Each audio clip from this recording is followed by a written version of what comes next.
سلام دوستان and welcome to our channel. امیدوارم که حال همه شما خوب باشد. خب بار اول باشه حتما در کانال ابونه شوید، درس‌های خوب است استفاده کنید. خب ما سر میکنیم 3 تا لغت دیگر را با عکس‌هایش. خب لغت اول روم حجره روم. table میز.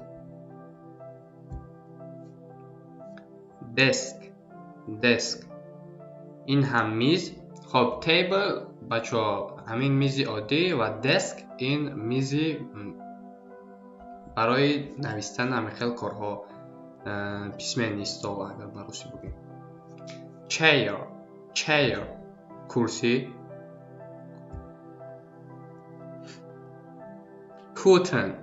curtain پرده. curtain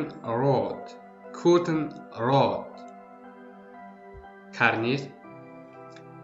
خب بچه ها لغت های ما همش به یک موضوع می باشد، یعنی ما دو درس که در موضوع خونه می باشد، یعنی لوازیمات خونه چی چیزهایی دارد، ترجمهش به زبانی همین انگلیسی و عکسهایش به شما پیشکش کرده شده‌ایم. iron دستمال. kettle چایnik.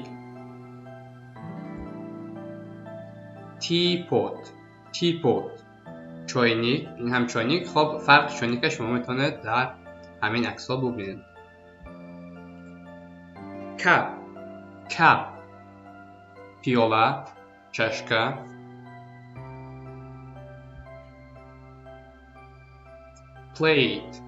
plate тарелка.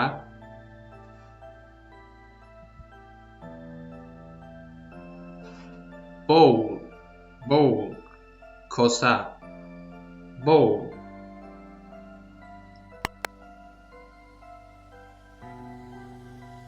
pan کاستریول.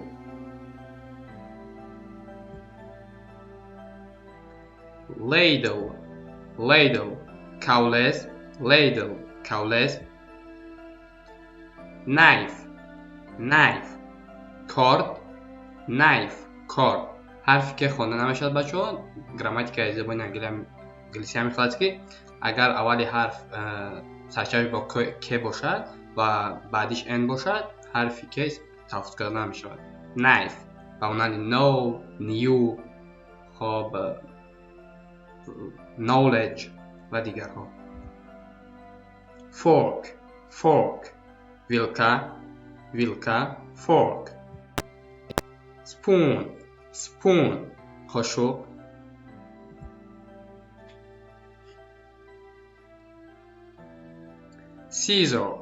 scissor قیچی. بچه ها همین زبان انگلیسی و در امریکا هم میخواد مثلا دو جور تلفظ دارن. فرق بیشتر تلفظ امریکایی با انگلیسی بیشترش همین حرفی R میباشد، یعنی R. مثلا در انگلیسی scissor میگن، امریکانس ها scissor R تلفظ میکنن. chopping board تختچه همون رزرو میکردگی که داریم در کخنه ها. chopping board. bucket ستیل.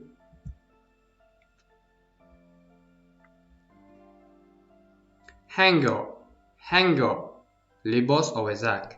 hanger. clock ساعت.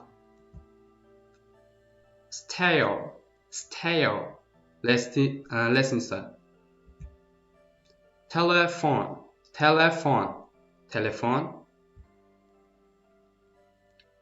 washing machine ماشین جامه‌شویی. washing این شستن میشه باشه، ماشین همه ماشین. fridge یخدان balls و نه shower بچه ها ترجمهش همین آبریزک می شود به زبان تاجیکی. fan ventilator شمالتیه fan تلویزور و thank you for watching تشکر برای تماشا. خب حتما ابونه شوید و ویدیو را به دوستانتان روان کنید تا دیگرها نیز از ویدیوهای ما بخبر شوند و همین خیر از کانال ما. خب تا درس‌های دیگر موفق سربلند باشید.